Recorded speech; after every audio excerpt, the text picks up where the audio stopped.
All right, guys, welcome back to another great, fun, fantastical, maybe, movie review by Myke Shrews. That's me, first, second, third person.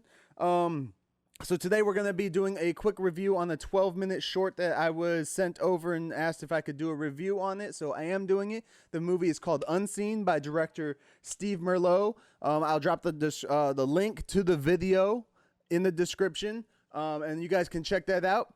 And so let's get into this.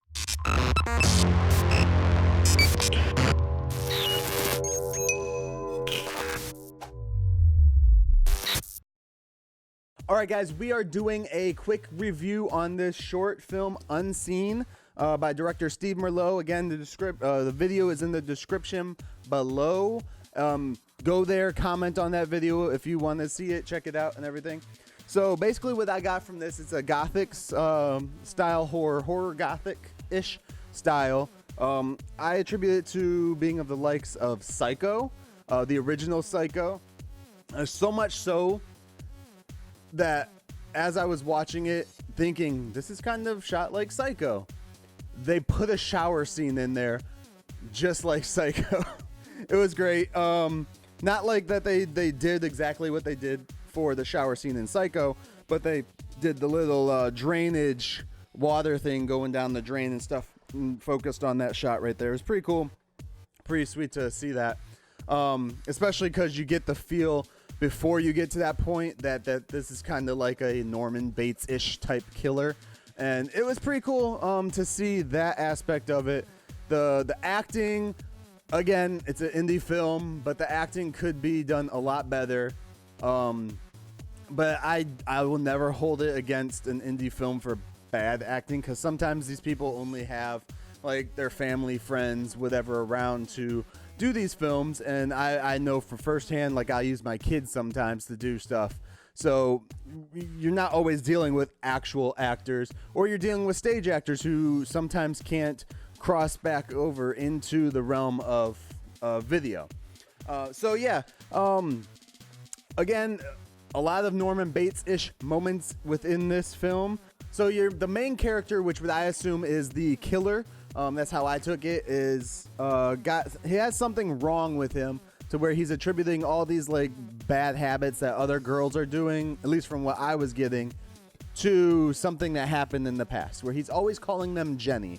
Jenny, Jenny, Jenny, Jenny. That's like his main line is Jenny, and Jenny, I thought you did this, or Jenny this, and Jenny, basically in a Norman Bates-ish kind of way, where it was all first person, when first POV when he was doing the killings and stuff like that. You get to see that, and then I think at the end you finally get to see him at the very end. But yeah, for a indie short film, it still could have been done a lot better, but I think that the direction that this guy is going with, Steve Merlo, is more of a direction of like, this is a story I want to tell, but I want to tell it longer form, probably about an hour and 20, hour and a half flick. You could probably tell a decent story with what I've seen here. Possibly just get a little better acting and work on the audio. The audio is always key. I will tell everybody whenever I watch an indie flick, audio is key, and it can take somebody right out of the film like instantly. The picture could even be as glorious as Lord of the Rings, maybe. I still haven't watched it. It could be as glorious as like anything that we see from Marvel or anything like that, and it could still suck because of the audio. The audio can ruin it. Now, you can have a good movie with a horrible picture but good audio, but if it's the other way around, you're just out, because a lot of the movie is projected through the audio, unless of course it's like that one silent movie that there was.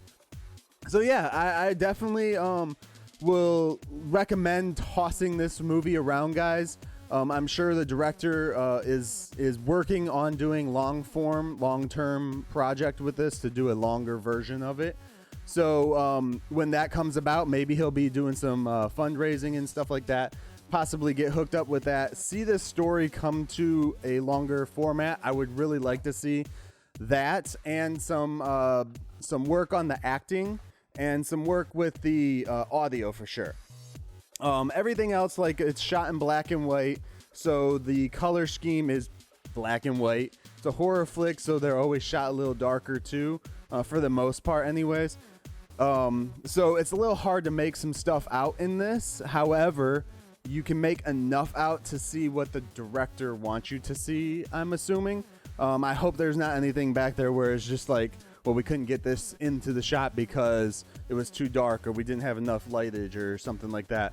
That would really suck. And again, that also pertains to like your budget, your people that you have around you to use and stuff with indie films. Other than that, guys, I don't have a whole lot else on it. The story, again, could be done a lot better in the longer form.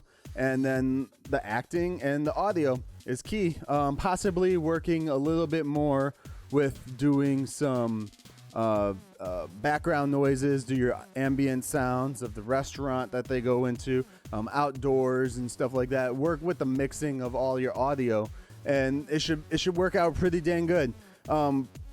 From right now, I would say just check it out. It's 12 minutes of your life. Whoop-de-doo. It's not that long of a time to waste on your life when everyone's out watching Endgame 500 more times because it's back in theaters.